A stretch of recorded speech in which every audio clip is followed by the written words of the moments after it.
So here we are, we're here to talk about the recycling of electric vehicle batteries. So first question I'd like to ask you, Christian, is what's the current dynamic between new battery demand and supply at the moment? If we really step back, 20% of the world's carbon comes from the transport sector. So if we want to get to net zero, we need to electrify. The UK is making good progress. It's the second largest adopter of EV in the European region after Germany. And in January, we registered our 1 millionth electric vehicle. What we expect is EV production will grow at circa 20 to 25% in the UK in the coming years. And the Advanced Propulsion Centre forecasts EV to reach 1.2 million new cars by 2030. In Sunderland, Nissan, their cell producer ASC is building a second gigafactory currently. And, JLR have recently committed quite a large investment to build a 40 gigawatt factory in Somerset. Great. Thanks. And, the question there was sort of the dynamics of things. SYNETIQ is a dynamic company. So how are you sort of seeing that battery demand and that supply happening, especially when it comes to vehicle recyclers at the moment, Tom? Yeah, absolutely. So we're seeing the end of first life, as you know, or prematurely the end of first life, given the space that SYNETIQ occupies. And what we're seeing and our response to that is it's the 4R principle. So with batteries and EVs, specifically EV batteries, we're about retail. Can we give that battery that purposeful second life? That is the way to maximise economic and environmental value. Can we partner with repairers? Yeah. Think about the waste hierarchy. We want to push as much material to the top of that hierarchy as we possibly can. So we've got retail, we've got repair, we've got reuse, and we've got recycle.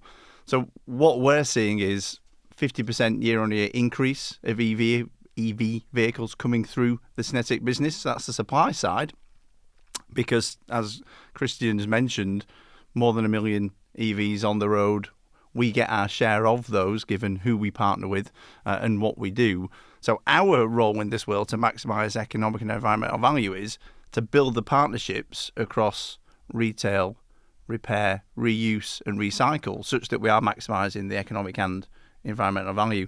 So in short, what we've seen, big growth, albeit from a low base. That growth will continue to increase and accelerate.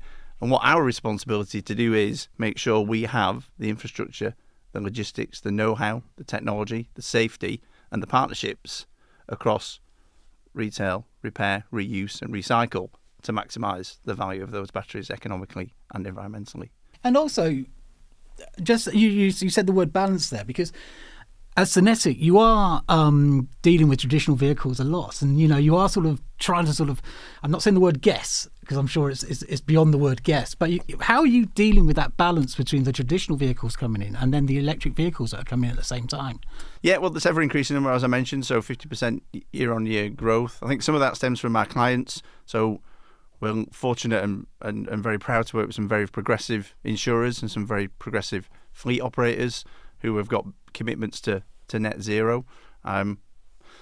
So I think we probably over-index on the number of electric vehicles we receive as per the general industry. But you're right, we have to be geared up for a present that is internal combustion engine and a future that is electrified. But what we have done is we've done the right things in the right order.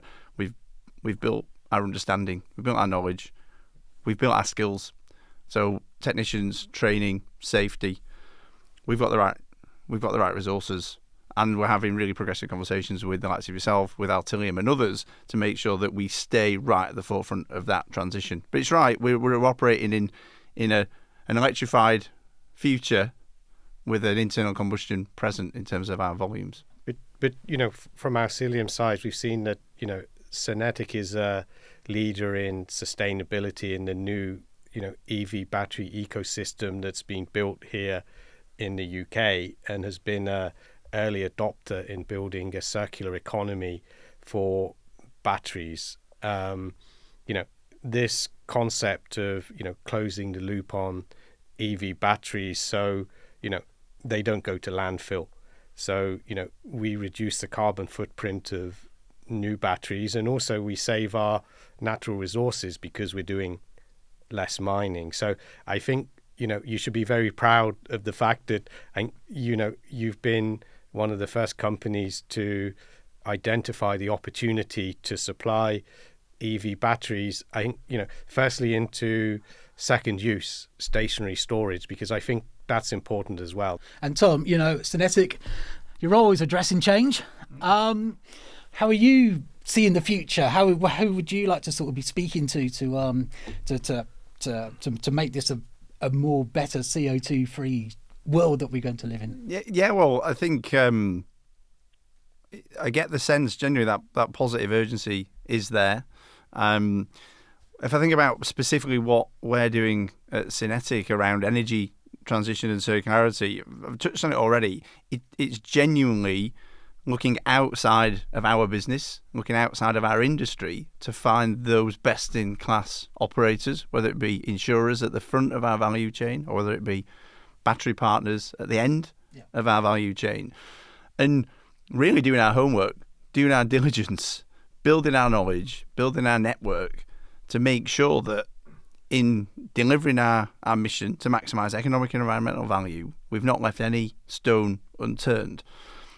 Sounds easy to say, difficult to do, but we're getting there. And I'm really happy with the progress we've made today, but also the scale-up opportunity of the partnerships that we've created. So the diligence, the compliance, the ESG we've done.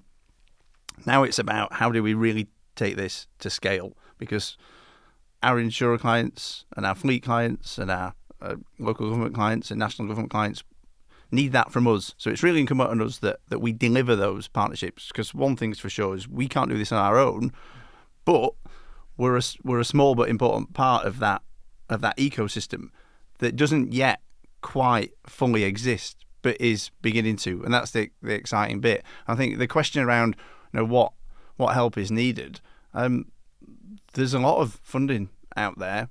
We specifically don't need any, but there's funding out there. There's test and learn type projects. I think the battery recycled content legislation will be super helpful in creating the market, because I suspect, and it's more of a Tom Rumboll view, that there'll be a premium on recycled material to ensure battery manufacturer hits that recycled content. That creates the economic use case for maximising partnerships around reuse and recycle. So I think everything that I would expect to happen is happening. My positive sense of impatience is I would just like it to happen faster, because we need to build genuine ecosystems at scale, whether it be storage, transport, interim storage, battery decanting facilities, etc., etc. Some of those that we're working on with Altilium, probably not for sharing today, but very exciting. So I think everything that needs to happen is happening. I would just say more, please, and faster, please. Okay, well, it seems like there'll be some exciting, interesting times ahead.